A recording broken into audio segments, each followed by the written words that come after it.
vocês se sintam todos agradecidos, né, da minha parte, da parte do irmão Rodolfo.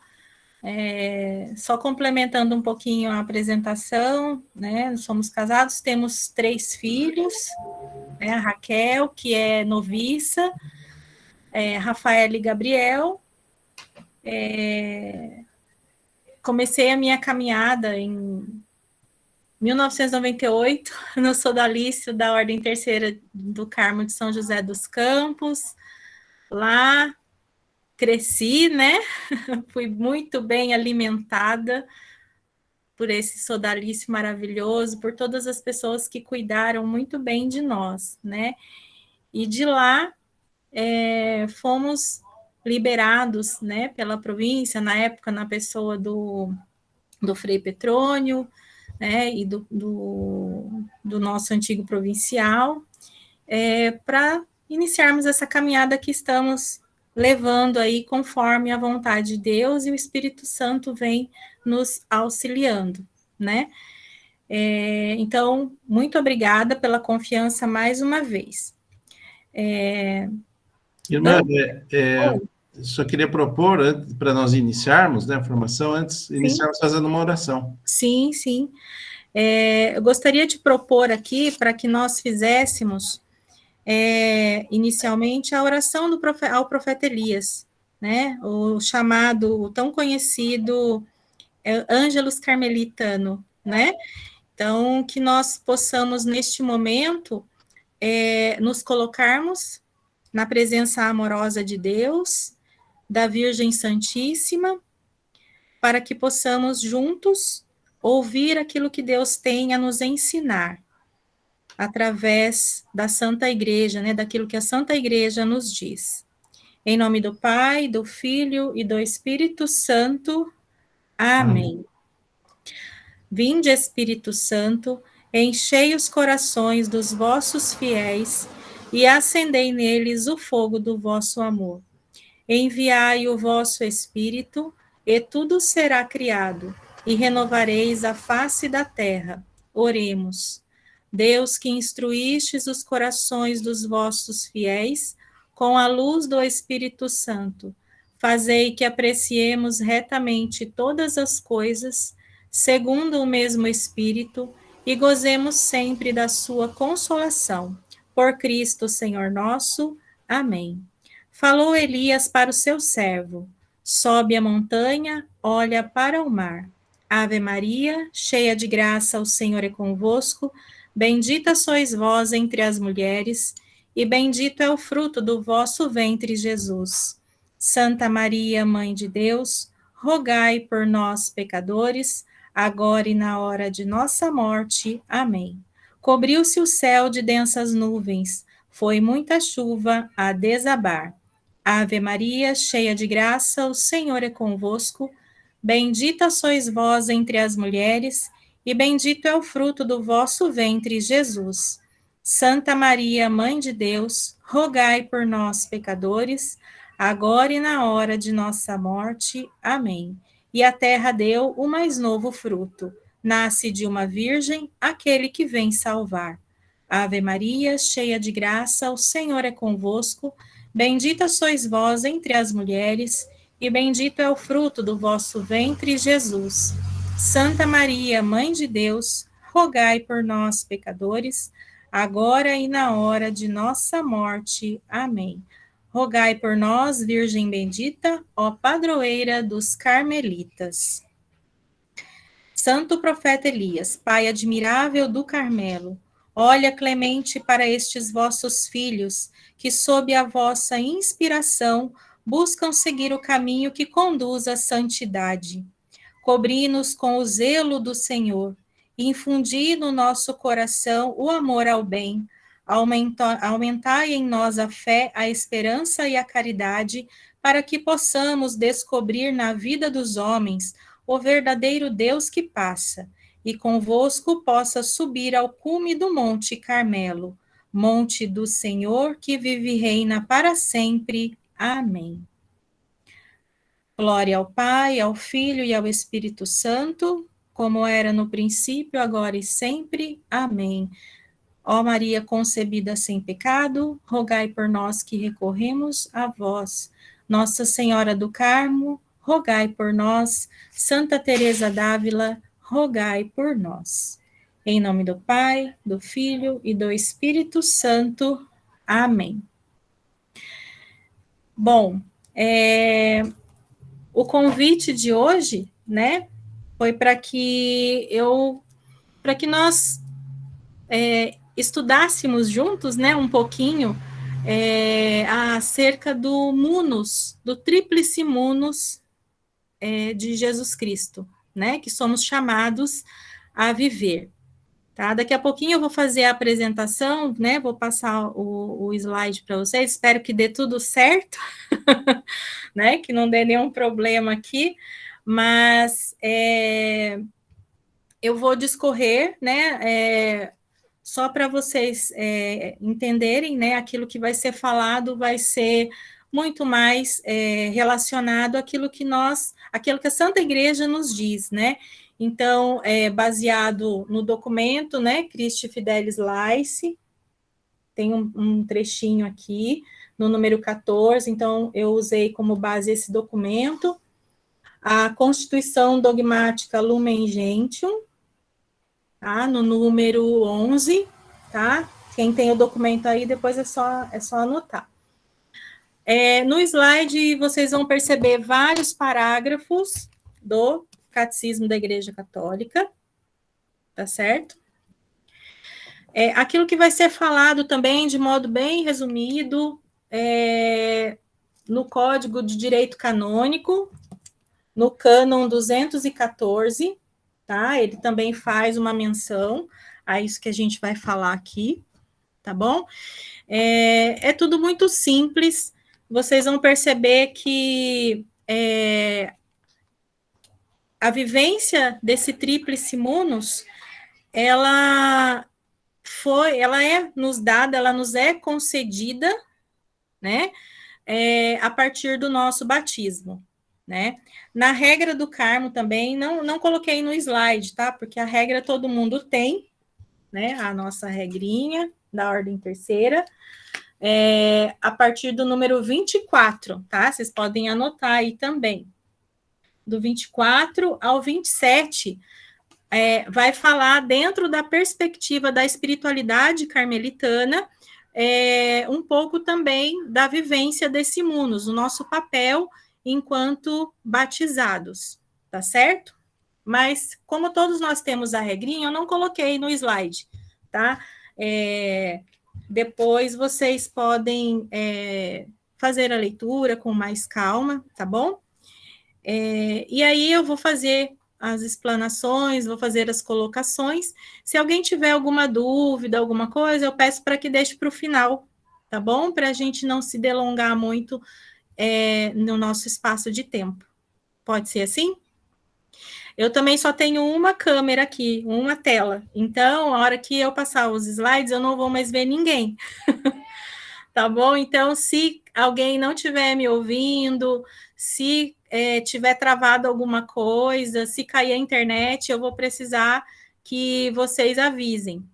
Para não gerar um tumulto, manda recadinho para o irmão Nathaniel, que aí ele abre e fala e a gente vê o que está acontecendo, para não gerar também muito tumulto, muitos microfones abertos. Pode ser?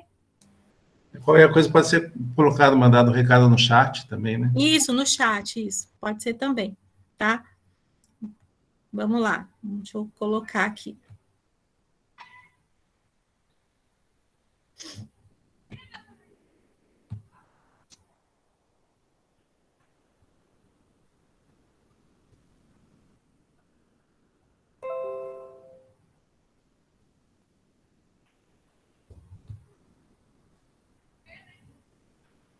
Vamos lá, vocês vão dizer para mim se vocês já vão enxergar. Estão vendo alguma coisa?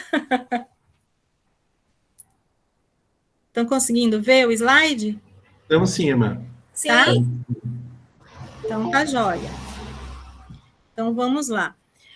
O tema de hoje, né, como foi colocado, chamados a seguir o tríplice munus de Cristo, sacerdote, profeta e rei.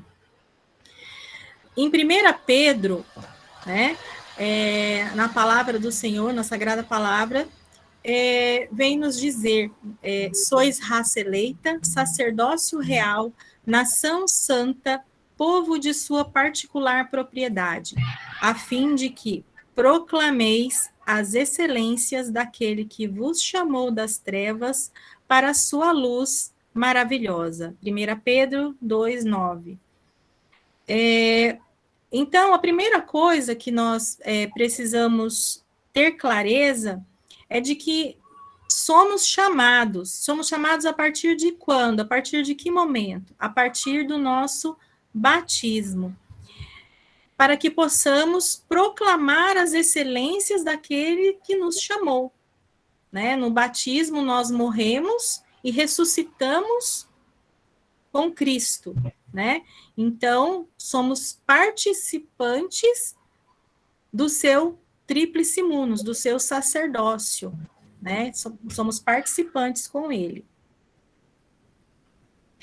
Bom, sobre o nosso batismo, né? O que a Santa Igreja nos diz no Catecismo da Igreja Católica, no parágrafo 1268. Aqui vai se repetir também o mesmo trecho de 1 Pedro, que eu tirei e coloquei ali na nossa capa, né? Mas o catecismo ele vai dizer que os batizados tornaram-se pedras vivas para a construção de um edifício espiritual, para um sacerdócio santo. Pelo batismo, os batizados participam do sacerdócio de Cristo, de sua missão profética e régia. Aqui nós temos a repetição dessa passagem. Sois a raça eleita, o sacerdócio real, a nação santa, o povo de sua particular propriedade, a fim de que proclameis as excelências daquele que vos chamou das trevas para a sua luz maravilhosa. O batismo faz participar do sacerdócio comum dos fiéis. São Pedro, em sua primeira carta, diz: dedicai-vos a um sacerdócio santo, a fim de oferecer de sacrifícios espirituais aceitáveis a Deus por Jesus. Então, a primeira coisa que nós precisamos ter consciência é de que nós temos esse chamado, né, a partir do nosso batismo. E esse chamado, ele tem uma nomenclatura, ele se chama munus. Mas o que é munus? Né? Antes da gente entender por que nós somos chamados, o que é o tríplice munus, o que representa cada munus, afinal, o que significa esta palavrinha, munus?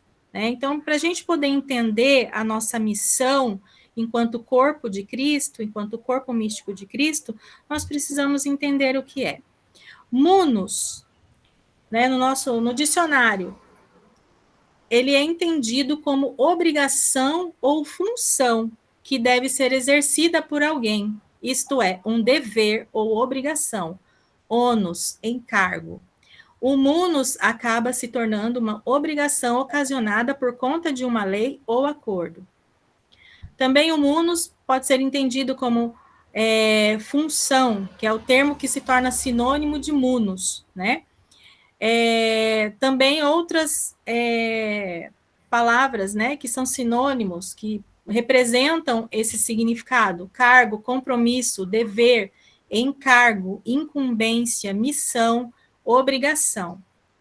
Então, o que nós podemos entender que nós recebemos pelo nosso batismo, quando nós escutamos a voz da Santa Igreja que diz que nós somos participantes do tríplice munus de Cristo?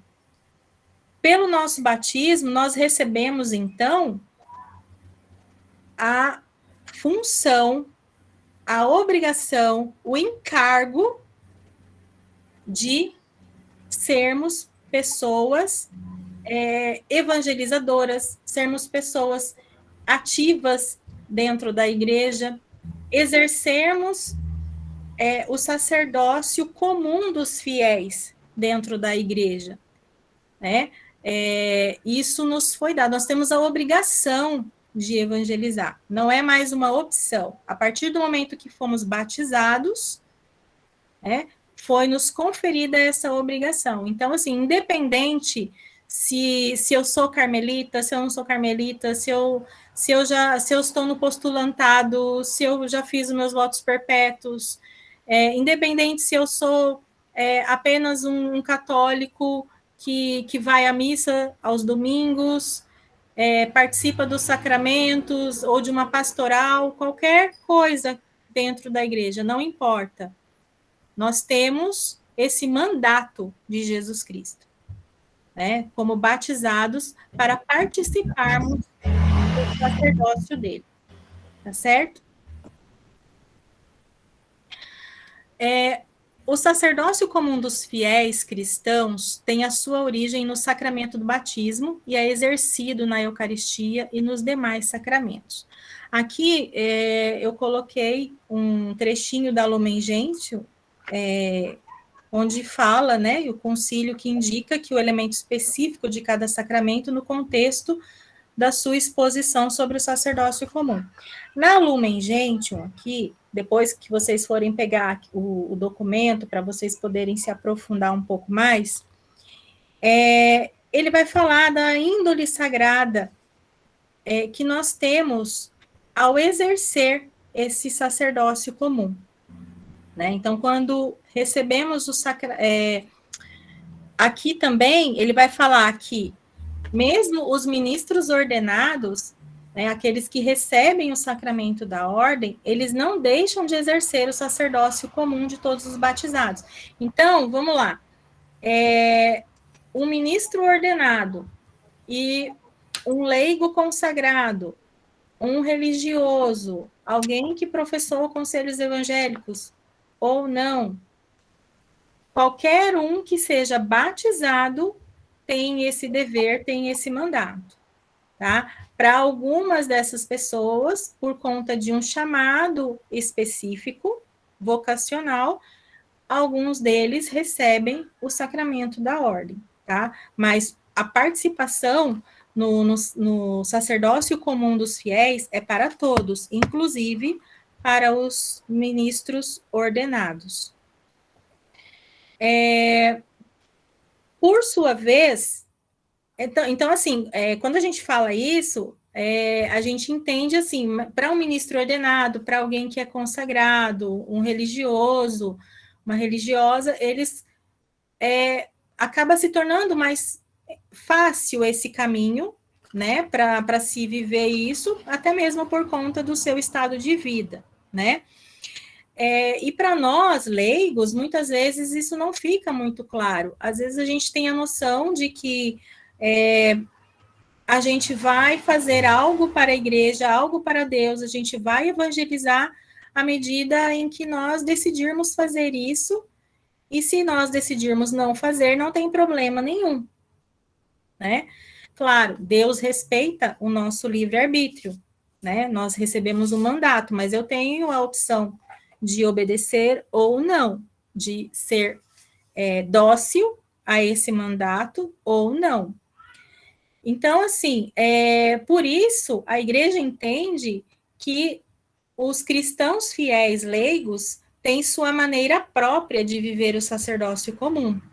Na vida cotidiana, em meio ao mundo, vivem a sua peculiar vocação. Assim, todos os cristãos fiéis leigos são chamados à santidade de vida, cada um a seu modo.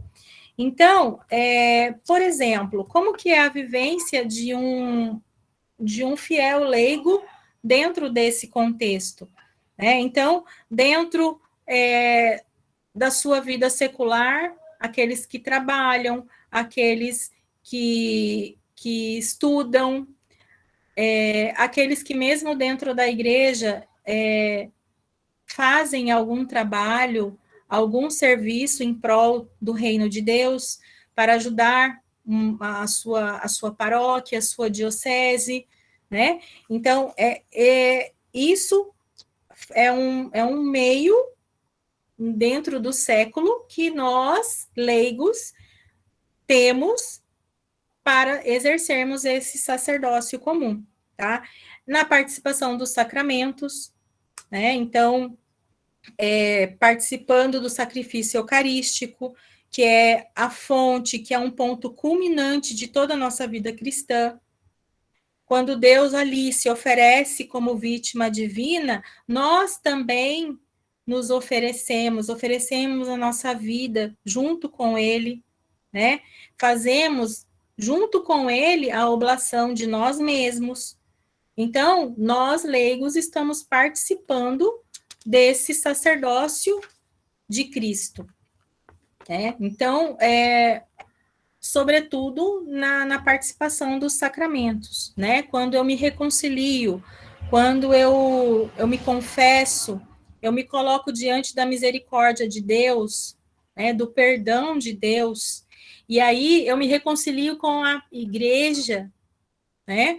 Porque quando eu peco, eu firo a Deus e firo a igreja de Jesus Cristo. Então, eu me confesso, eu me aproximo do sacramento, me reconcilio com Deus e com a sua igreja, né?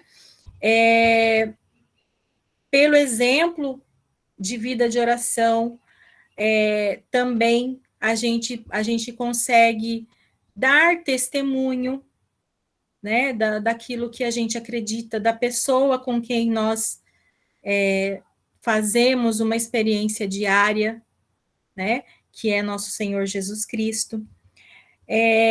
A igreja também entende que pela santa unção dos enfermos e a oração dos sacerdotes, toda a igreja encomenda os doentes ao Senhor. Então, esse sofrimento também é oblativo, né? Esse sofrimento, ele também é oblativo. A pessoa que está ali recebendo, muitas vezes, a unção dos enfermos, se ela tem consciência desse munus, dessa participação, ela também coloca aquele sofrimento, seja ele grande, seja ele pequeno,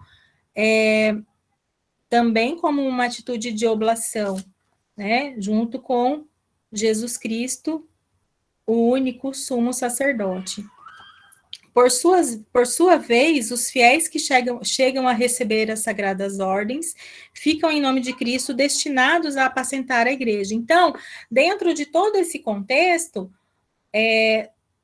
aqueles que são escolhidos por Deus, por chamado, que recebem os ministérios ordenados, eles têm essa função de apacentar a igreja de Jesus Cristo, né? Mas tudo aquilo que envolve a missão do leigo, ele também participa, ele também continua participando. No matrimônio, né? Então, os esposos cristãos, pela virtude do sacramento do matrimônio, eles são símbolos do mistério de unidade, do amor de Deus. Então, tudo isso é participação nesse mistério, né? Que é o munus de Jesus Cristo. O munus, no caso aqui, do sacerdócio comum.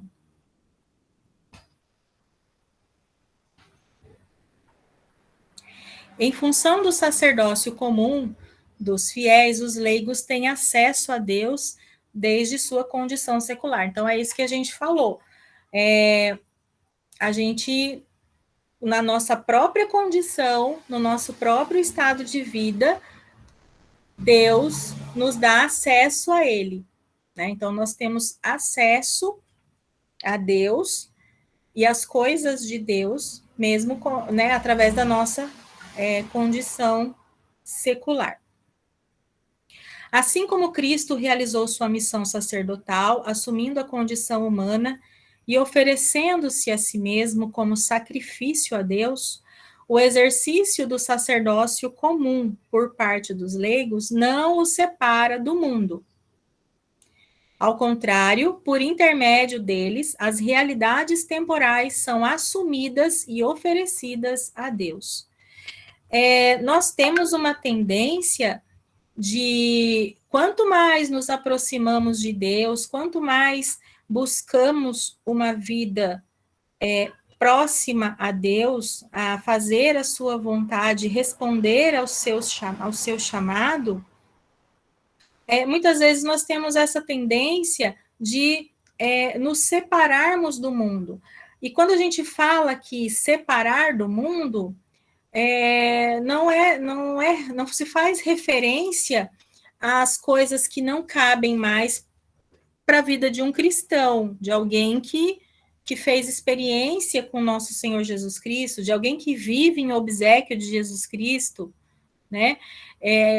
De alguém que, vamos falar da nossa realidade, alguém que está a caminho de uma profissão de votos, alguém que já professou os seus votos.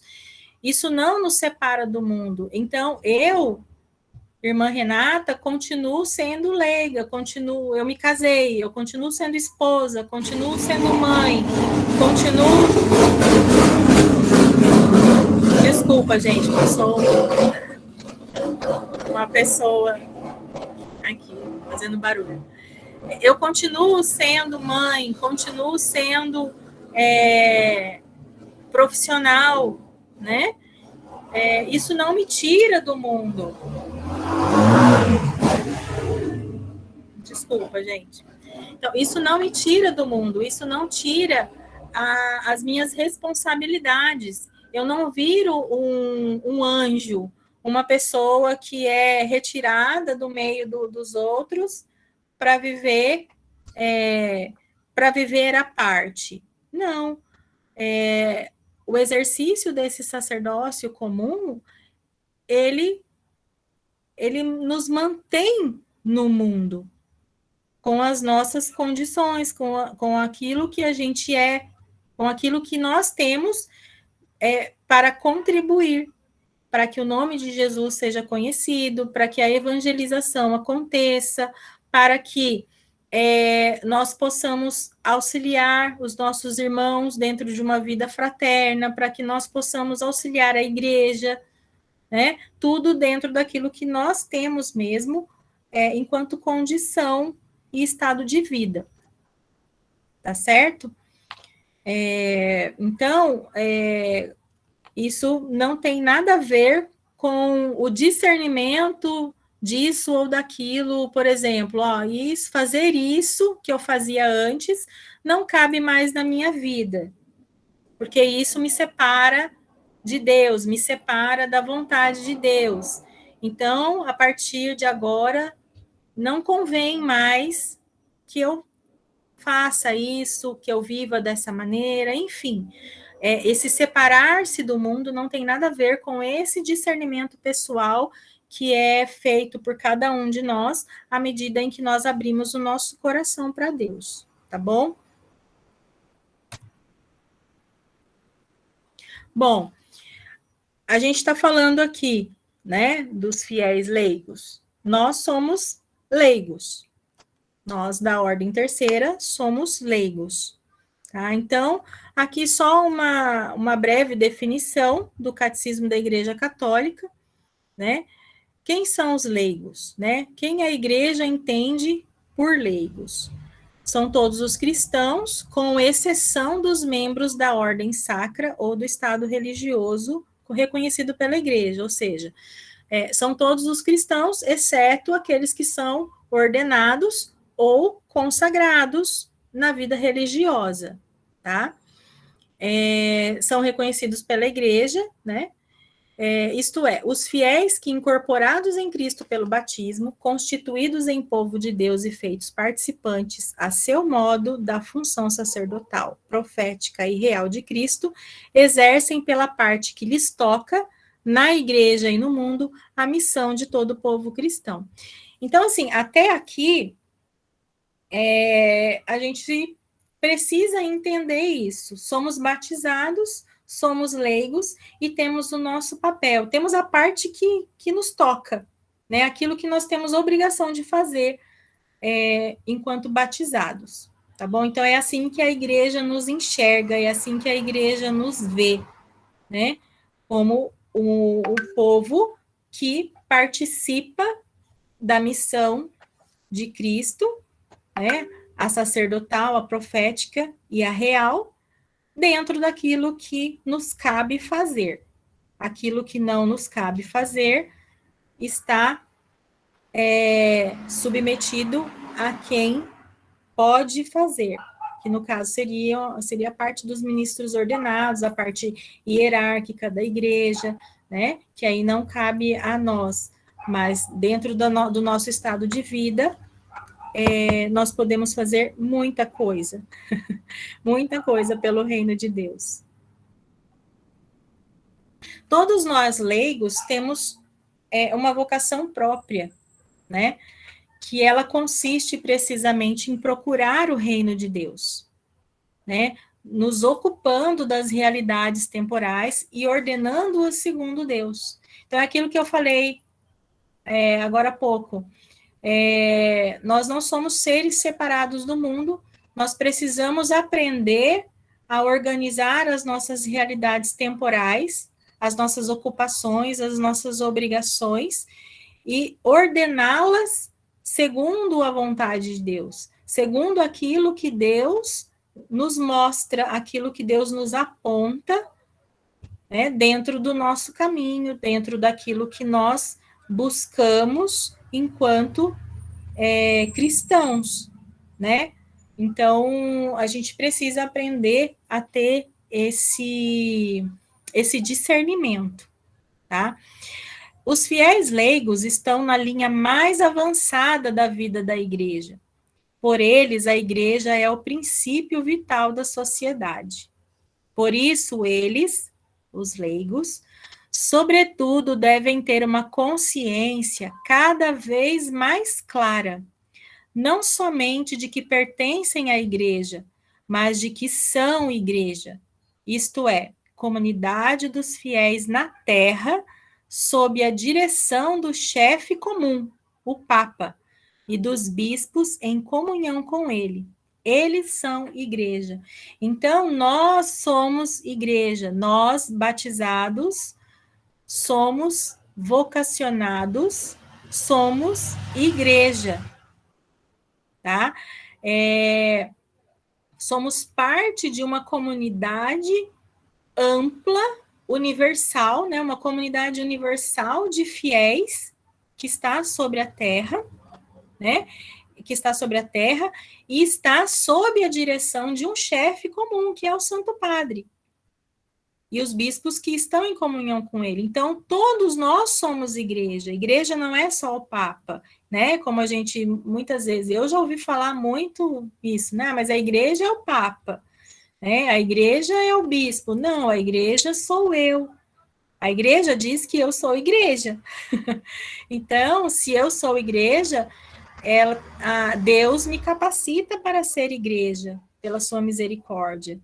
E de onde vem essa capacitação? Foi falado lá no início, do nosso batismo. Bom, aqui a gente falou, né? No início eu falei um pouco mais sobre a função sacerdotal de Cristo, né? Nós falamos até o que a Constituição Lumen Gentium ela nos aponta mais detalhadamente, né? Que essa participação na função sacerdotal de Cristo, ela se dá pela vida dos sacramentos, né?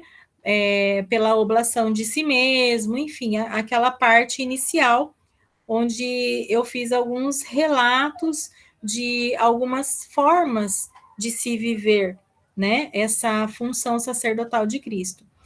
Agora, no Catecismo da Igreja Católica, no parágrafo 901, está tudo isso, de modo mais direto, mais específico, né? Então, a igreja, no catecismo, ela nos diz que, em virtude da sua consagração a Cristo e da unção do Espírito Santo, os leigos recebem a vocação admirável e os meios que permitem ao Espírito produzir neles frutos cada vez mais abundantes. Gente, a igreja diz que nós recebemos uma vocação admirável e os meios que permitem ao Espírito produzir neles frutos cada vez mais abundantes. Então, de fato, se eu sou uma pessoa que assume se eu assumir o meu batismo, quanto mais Deus me dará o Espírito Santo para produzir nele frutos mais abundantes. Então, nisso tudo, todas as suas atividades, orações, iniciativas apostólicas, a sua vida conjugal e familiar, o seu trabalho de cada dia, os seus lazeres do espírito e do corpo, se forem vividos no Espírito de Deus, e até as provações da vida, se pacientemente suportadas, tudo se transforma em sacrifício espiritual agradável a Deus por Jesus Cristo. Na celebração eucarística, todas estas oblações se unem à do corpo do Senhor, para serem piedosamente oferecidas ao Pai. É assim que os leigos, como adoradores, que em toda parte se comportam santamente, consagram a Deus o próprio mundo. Então, gente, a nossa participação nessa função sacerdotal, ela é muito linda. A nossa vida, o nosso ser, aquilo que Deus compôs em nós, é oblação, é oferecido a Ele. Nós participamos junto. Então, aqui, tudo aquilo que eu falei no início, aqui no parágrafo 901, o Catecismo da Igreja Católica, ele traz de uma maneira bem completa, de uma maneira bem direta, aquilo que é a nossa participação nessa função sacerdotal de Cristo.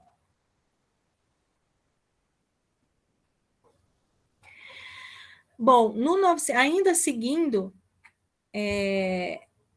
essa mesma linha, o catecismo ele fala, que os pais participam do modo particular no munus da santificação, vivendo o espírito cristão, em espírito cristão, a vida conjugal e cuidando da educação dos filhos. Então, nós que somos casados, nós que temos filhos, também participamos desse mundo sacerdotal, também vivendo a santificação do nosso matrimônio e a santificação dos nossos filhos. Tá? No 903, também exercendo ainda dentro dessa função sacerdotal, daquilo que a igreja nos permite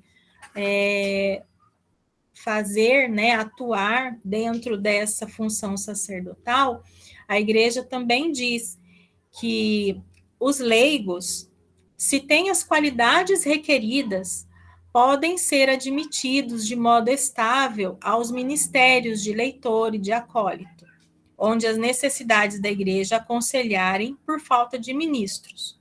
Os leigos, mesmo que não sejam leitores nem acólitos, podem suprir alguns ofícios destes, como os de exercer o ministério da palavra, presidir as orações litúrgicas, até mesmo conferir o batismo, A gente sabe, que em caso de urgência, em caso de morte, perigo de morte, conferir o batismo e distribuir a Sagrada Comunhão segundo as prescrições de direito. Então, quando há necessidade, a igreja pode estabelecer alguns ministérios, e tendo escolhido alguns leigos que atendam essas qualidades que a igreja precisa que eles atendam.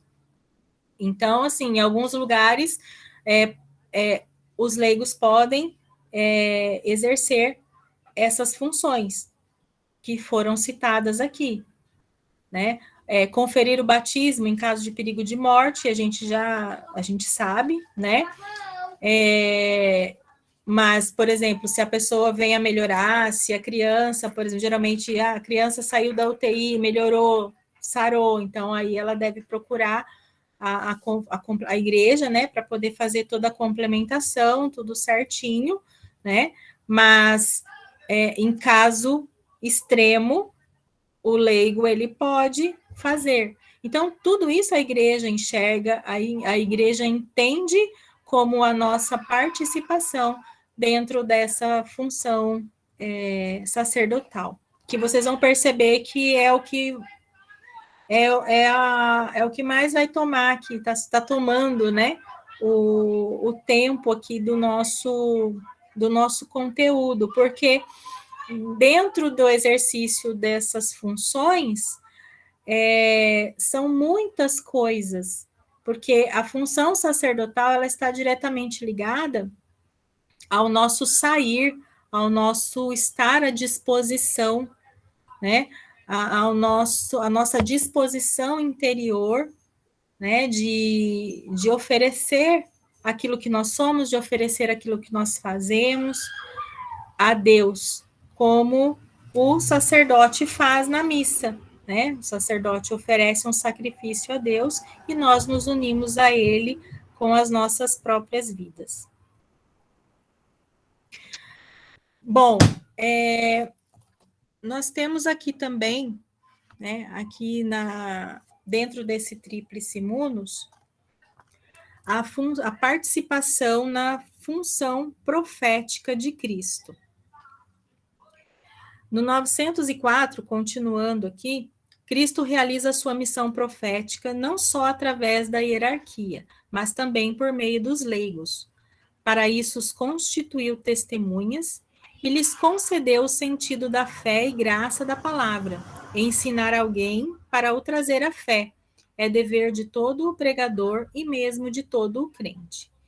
Então, agora, né, fechando um pouco a parte da nossa função sacerdotal, que ela está relacionada a esse oferecer-se à vida, a fazer de tudo da nossa vida um oferecimento, uma oblação agradável a Deus, né? Agora nós entramos na participação na função profética de Cristo, né? Então, não é somente a hierarquia da igreja que realiza essa função profética. Como disse, não é só o Papa que evangeliza, não são apenas os bispos das dioceses que evangelizam, que ensinam, não são somente os padres que evangelizam, que ensinam, eles receberam o ministério para isso, para apacentar as ovelhas. Essa é a função deles enquanto ministros ordenados. Mas nós, leigos, também damos testemunho daquilo que Deus faz em nós, daquilo que Deus transforma em nossas vidas. Então, nós temos a obrigação de testemunhar. Lembra da palavrinha munus? O que é mandato? É obrigação, certo? Nós temos a obrigação.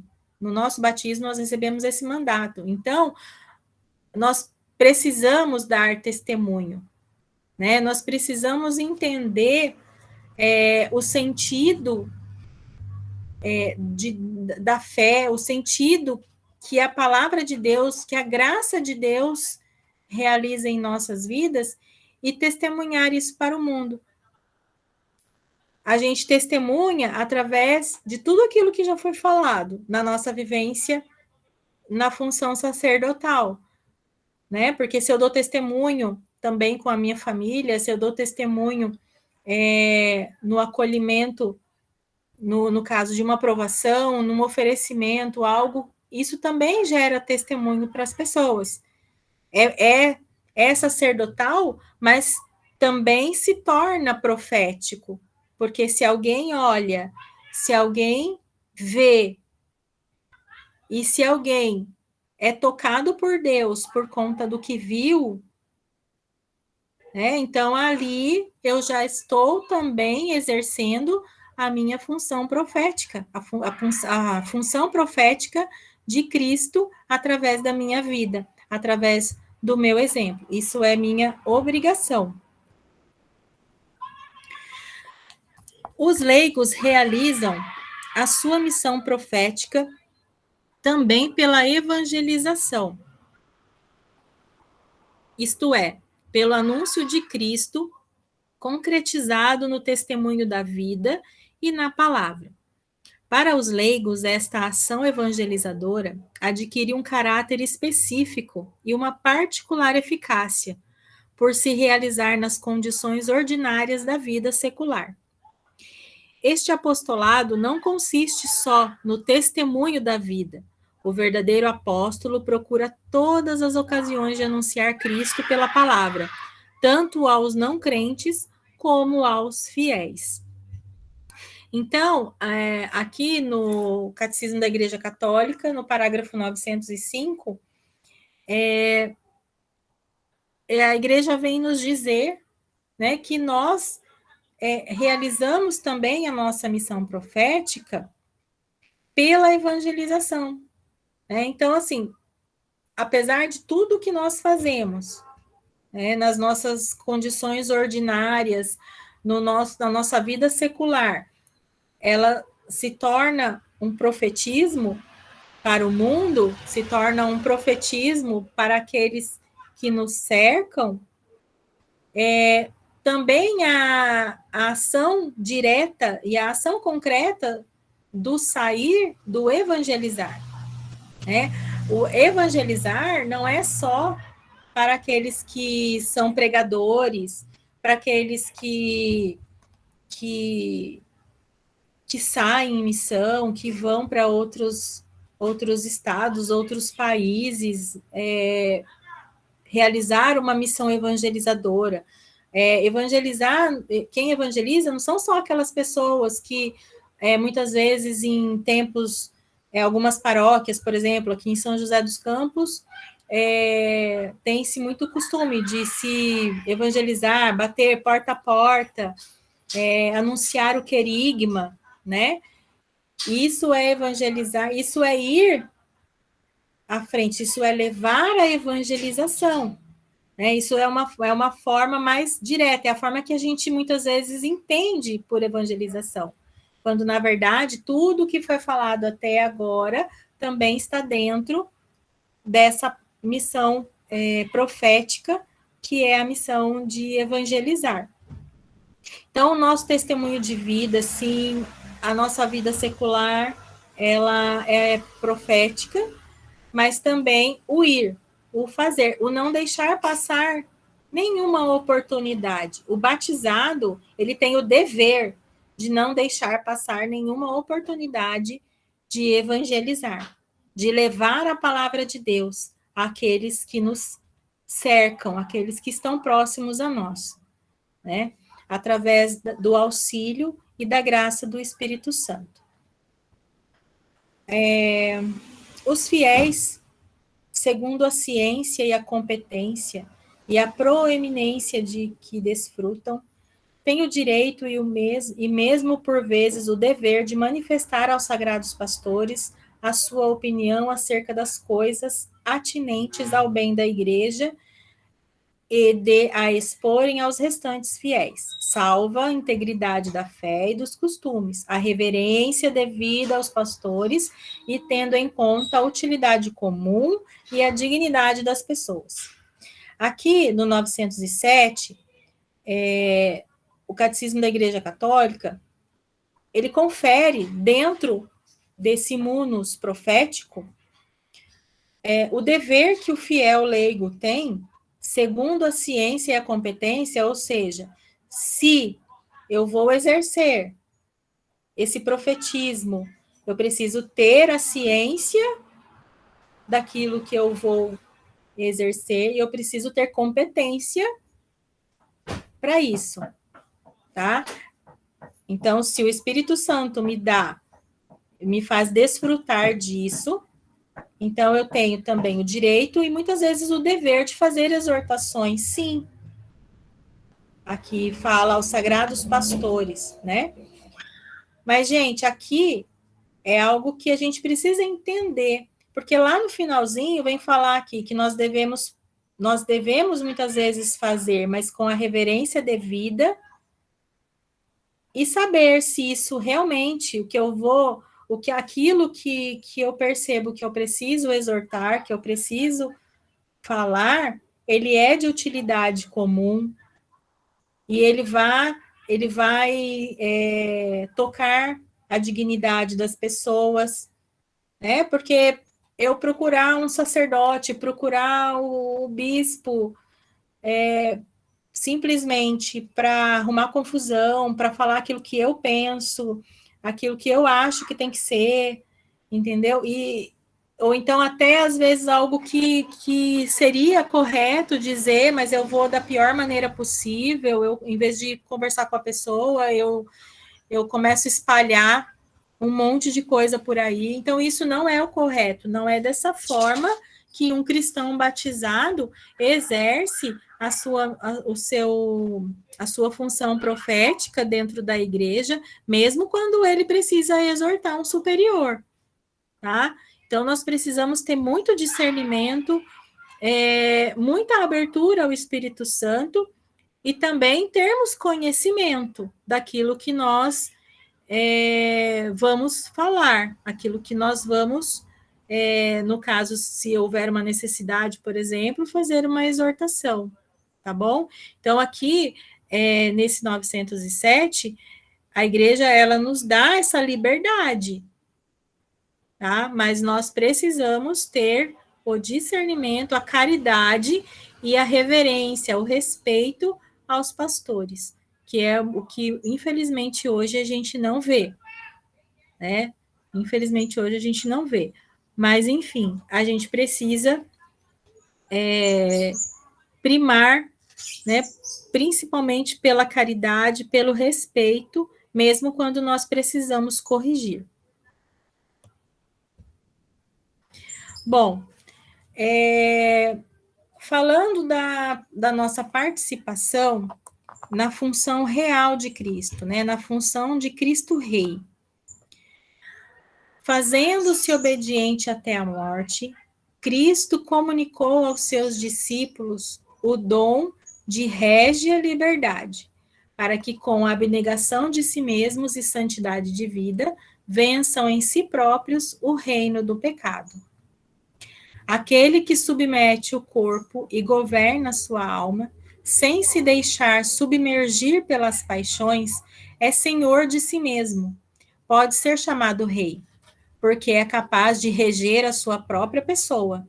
É livre e independente e não se deixa cativar por uma escravidão culpável.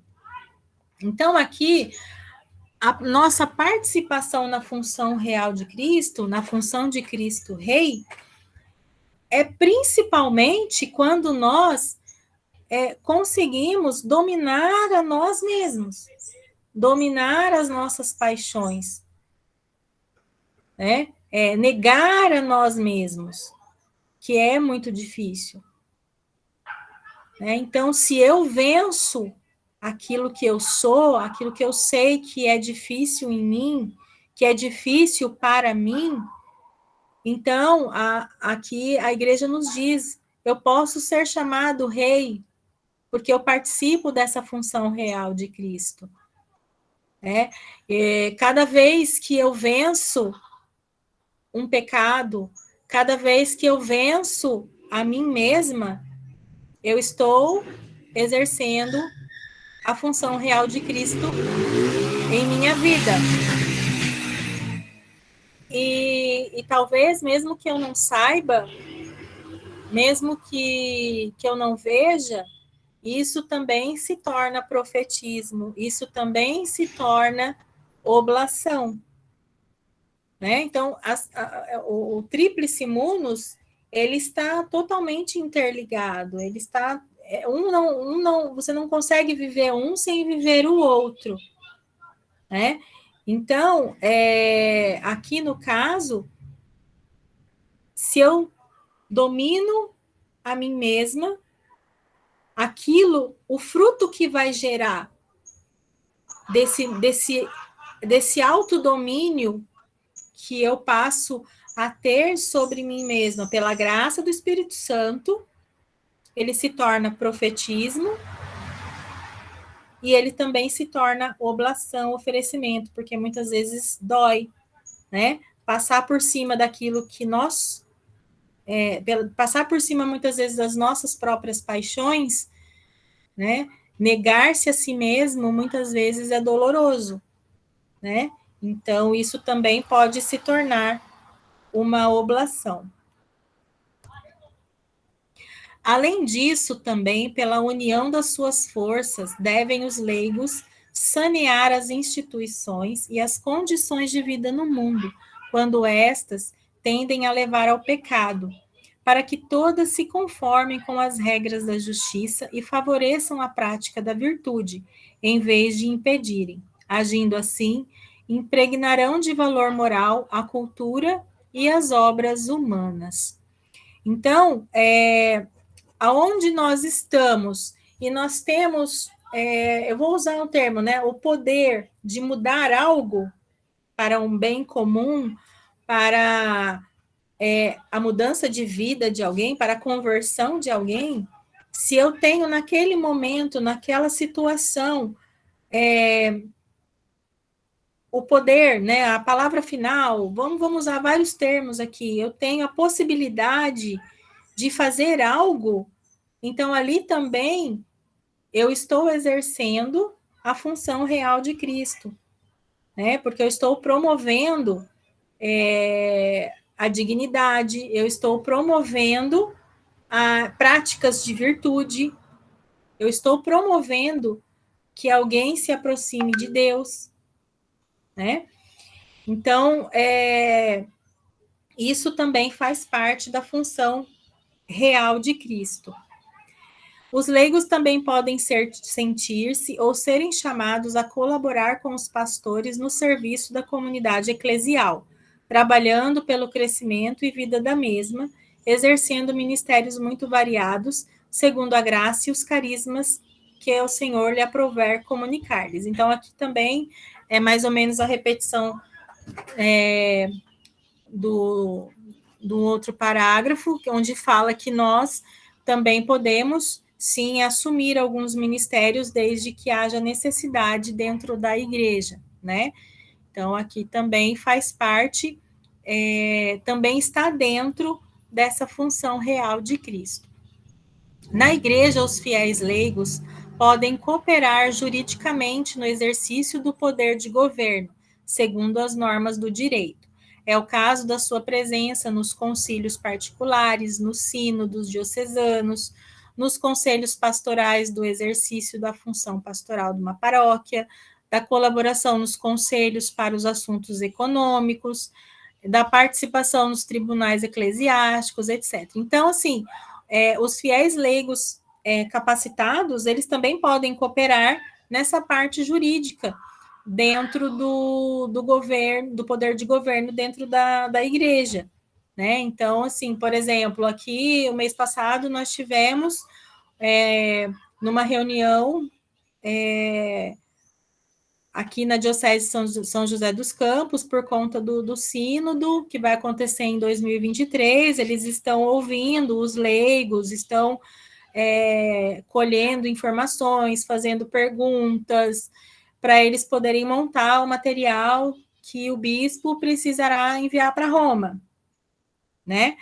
Então, tudo isso faz parte. A gente está participando de uma forma indireta, numa questão mais jurídica, mais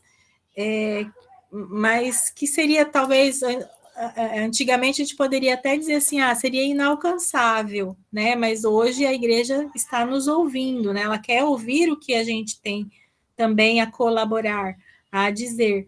Então, isso em vários âmbitos dentro da igreja, quando nós somos convidados a colaborar, nós também participamos dessa função régia de Cristo.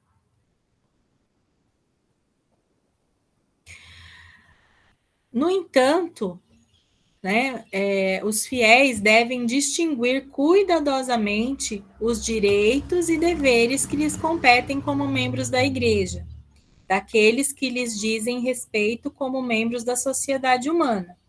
Procurem harmonizar uns e outros, lembrando-se de que em todos os assuntos temporais se devem guiar pela sua consciência cristã, pois nenhuma atividade humana, mesmo de ordem temporal, pode subtrair-se ao domínio de Deus.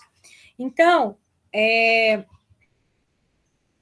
nós precisamos ter o discernimento, né? Aprender a distinguir dentro dos nossos direitos e deveres como membros da igreja, né? Aqueles que dizem respeito também na nossa vida secular, né? Porque o que a gente vê muito, e muitas vezes também acaba sendo a nossa tendência, é que, de uma certa forma, nós acabamos por ser uma pessoa, vou usar esse termo, né? Mas, assim, por sermos uma pessoa dentro da igreja, quando eu estou lá no meu sodalício, quando eu estou com os meus irmãos, quando eu estou exercendo algo que me foi pedido pela própria igreja. Então, assim, eu sou uma pessoa. Mas depois que eu termino aquilo que eu fiz, que eu vou para o meu trabalho, que eu vou para uma festa em família, que eu vou para uma viagem, parece que eu me esqueço que eu sou igreja, que eu sou batizada, que eu participo do tríplice munus de Cristo. E aí, a minha vida, ela não tem um equilíbrio, né? Eu me pareço uma outra pessoa, eu me transformo, porque eu não estou mais no ambiente da igreja, eu não estou mais num ambiente que, de uma certa forma, na minha concepção, exige que eu tenha um comportamento irrepreensível. Mas onde ninguém está me vendo, eu posso ter o comportamento que eu quiser. Eu posso falar o que eu quiser. Entendem? Então, aqui a igreja nos exorta que nós precisamos harmonizar aquilo que nos compete, nossos direitos e deveres como membros da igreja, e nós precisamos harmonizar isso com os nossos direitos e deveres também na sociedade humana, né? Precisamos harmonizar a nossa vivência. Por quê?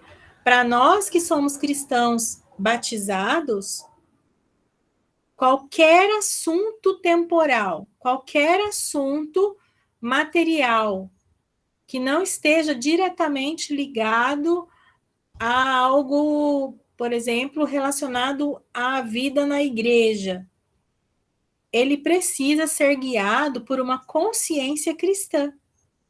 Ele precisa ser guiado pela ação do Espírito Santo em minha vida, a ação do Espírito Santo que rege a minha vida desde o meu batismo. Tá? Então, todas as minhas decisões temporais, elas também precisam ser submetidas ao domínio de Deus. Não é somente o meu discernimento vocacional, se eu vou ser carmelita mesmo ou não, se eu vou fazer um caminho vocacional para o sacerdócio, se eu vou... Ou seja, a gente tem muita facilidade de submeter a Deus as nossas decisões, os nossos anseios espirituais. Mas quando a gente resolve que vai comprar uma casa nova, que vai trocar de carro, que vai procurar um trabalho que dê uma remuneração melhor, parece que a maioria de nós se esquece de harmonizar isso e de entender que nós continuamos submissos a Deus. Nós continuamos sob o domínio de Deus. E ele é o melhor conselheiro, o Espírito Santo é o melhor conselheiro. Né? Então, a nossa vida ela não pode caminhar nesse desequilíbrio. Eu posso ter toda a minha realização temporal, material, que eu almejei, mas eu primeiro preciso submeter tudo isso a Deus, para entender se é tempo de conquistar, se não é tempo de conquistar, se isso vai ferir alguém, se isso vai ferir a dignidade de alguém que está próximo a mim. se isso vai ferir a minha própria dignidade, né? Porque às vezes não vai fazer mal para ninguém, mas vai me separar de Deus. Então, todas as nossas atividades humanas, mesmo aquelas de ordem temporal, elas não podem se apartar do domínio de Deus, tá? Então, isso é uma coisa que precisa ficar muito, muito clara, porque dentro dessa função régia, faz parte, eu me submeto. Eu não, a gente não falou que a gente submeter as nossas paixões, os nossos ímpetos, a gente está exercendo a função régia. Mas quando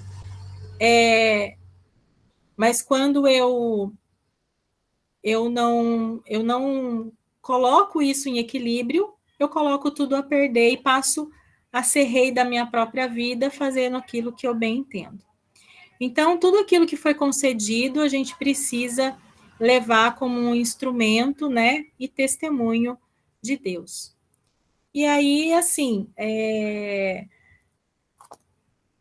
passamos um pouquinho do horário, agora que eu vi, não estou vendo ninguém aqui me avisar, porque eu não estou vendo aqui na tela, mas enfim, espero que vocês me perdoem.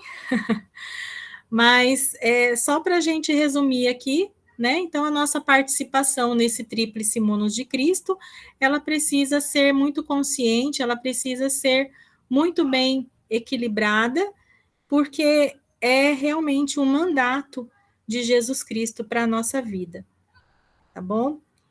E é isso. Espero que eu tenha ajudado, que vocês tenham compreendido pela graça de Deus, e é isso. Desculpa ter passado aí um pouco do tempo. Não tem problema, não, irmã. O tempo, a gente já está bem dentro do tempo, a gente administra um pouco isso daí, né? Então... que o irmão tinha falado que era até umas 5 horas e 15 minutos de pergunta. Eu já bati tudo já, o recorde. Não tem problema.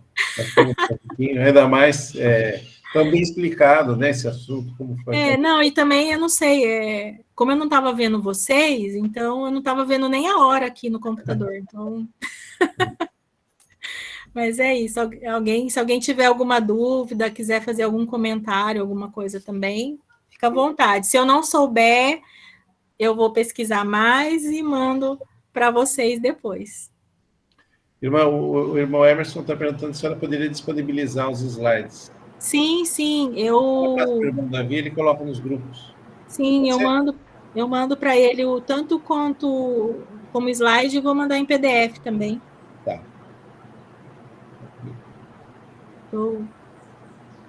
Mais alguém?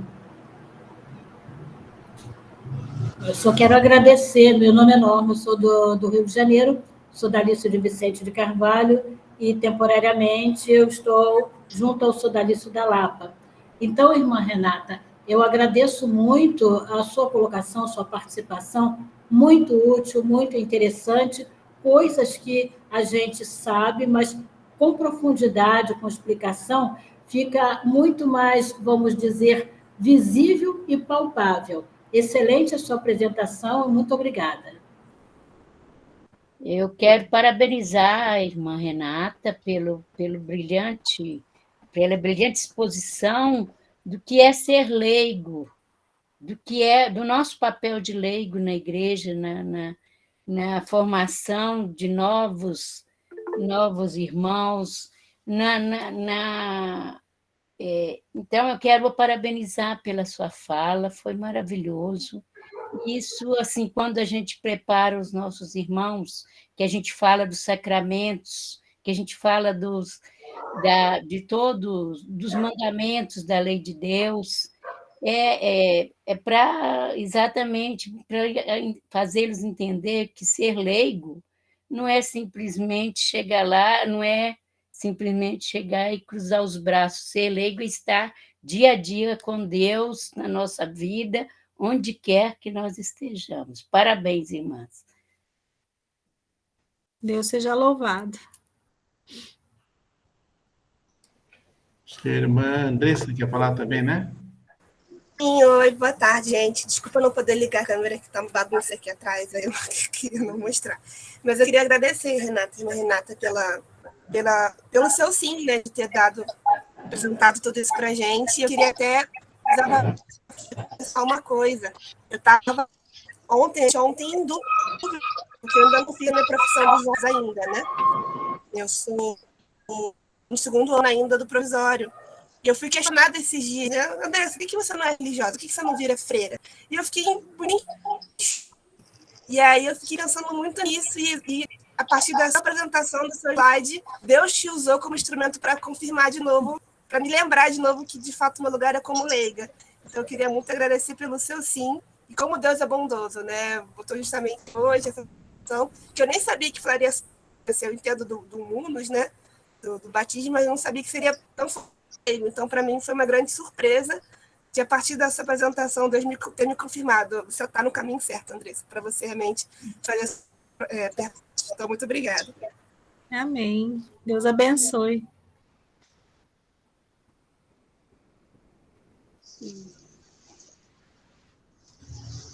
Irmã Jorgeli, né? Vai falar?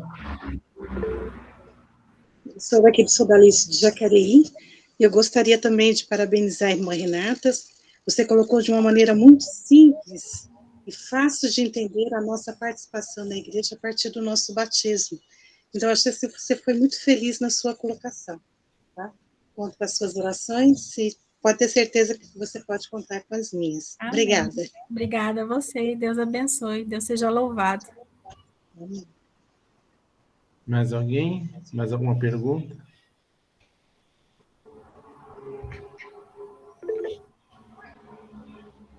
Pois não, irmão. Edeni, pode falar. Eu queria dizer para a irmã Renata, antes de mais nada, parabenizá-la, mas lembrar que ela está fazendo exatamente o que compete ao leigo, né? Enquanto carmelita, leigo carmelita, ela se colocou à disposição para poder passar aquilo que ela acredita e aquilo que todos nós ficamos felizes de ter ouvido e que a gente espera que ela continue nessa caminhada, que outros também possam fazer essa parte, ou seja, se colocar enquanto leigo a serviço da igreja, a serviço de Deus. Parabéns. Então, só assim, a igreja ela tem muito documento que fala, né? Aqueles que eu mostrei no início, se a gente se aprofundar, a gente vai entender realmente a beleza, e a igreja, em todos os momentos, ela sempre repete sobre o tríplice munus. E depois vocês peguem na regra também. Né? A regra também ela vai falar, e aí a gente passa a perceber, a partir do momento que a gente tem um pouco mais de conhecimento, né? A gente passa a perceber a voz da igreja nos orientando, nos exortando no nosso papel mesmo. Né? Que a gente não... A igreja não nos enxerga apenas como receptores de sacramento. Né? A igreja espera de nós uma atitude unida a Jesus Cristo, como sacerdote, profeta e rei. Complementando com o próprio irmão Edenir falou, né? A senhora fez hoje essa própria função, né, de sacerdócio, como nós todos que estamos aqui também estamos fazendo, né? Nos colocando, abrindo o nosso tempo para escutar as coisas de Deus, para aprimorar os nossos conhecimentos, para podermos dirigir melhor os nossos passos no caminho das vontades do Pai, né? Então, que bonito, né? Que bonito, e a senhora nos mostrou bem isso, né? Abrilhantou aí a nossa tarde aí, nos trazendo a alegria de conhecer melhor, né? A nossa caminhada, né? E, assim, quantos momentos da nossa vida nós passamos e, às vezes, até desperdiçamos a oportunidade de estarmos oferecendo a Deus, né? O nosso trabalho, a nossa dedicação, estamos fazendo de forma tão automática, mas a senhora nos ensinou isso hoje, que a gente deve estar sempre com o nosso coração voltado para Deus em todos os momentos da nossa vida, seja no trabalho, seja no nosso lar, no nosso relacionamento familiar, no nosso relacionamento com os amigos, nas nossas dores, suportando as dores, né?